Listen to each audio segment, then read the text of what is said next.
चैती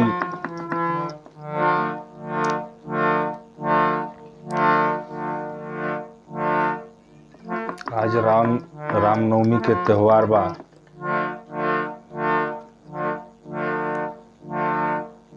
आज के दिन भगवान राम जी के जन्म भइल और संगे संगे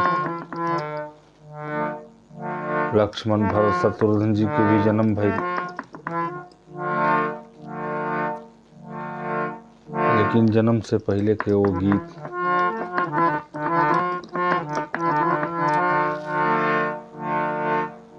तीनों रानी मिलके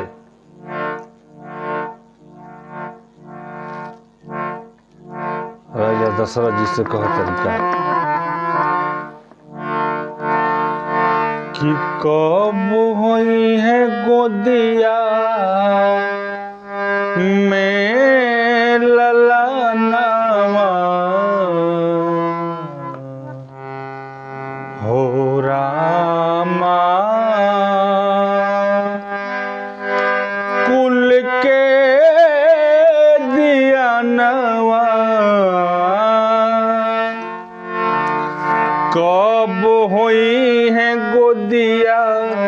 में ललनावा हो रामा कुल के दिया नवा कुल के दिया नवा हो रामा कुल के दिया नवा हो कुल के दिया नवा हो रामा कुल के दिया नवा और यही बिना सुन बा भवनवा हो रामा कुल के दिया नवा कब हुई है गोदिया में ललनावा हो रामा रामा कुल के दिया नवा।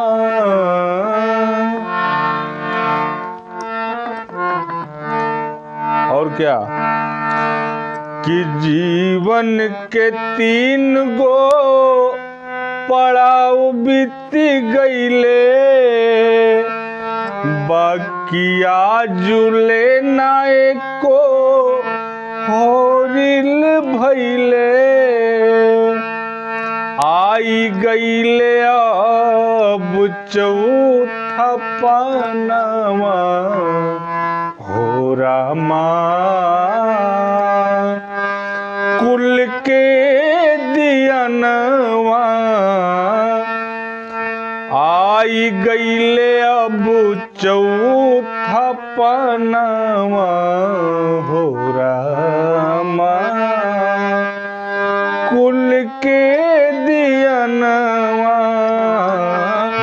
कब हुई है गोदिया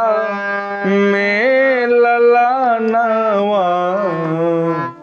हो रामा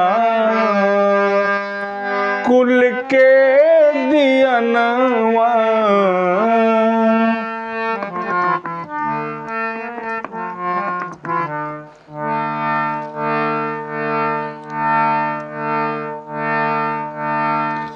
चुपे चोरी लोग सब बोलता रे बोली चुपे चोरी लोग सब बोलता रे बोली चर्चा बाई है कि बजन बड़ी रानी चुपे चोरी लोग सब बोलता रे बानी चर्चा बाई है कि बजन बड़ी रानी हर माथ से मिट्टी कब छछानवा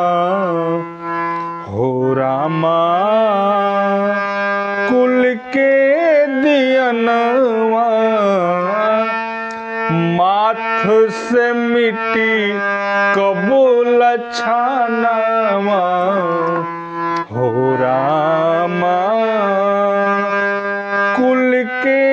दियनवा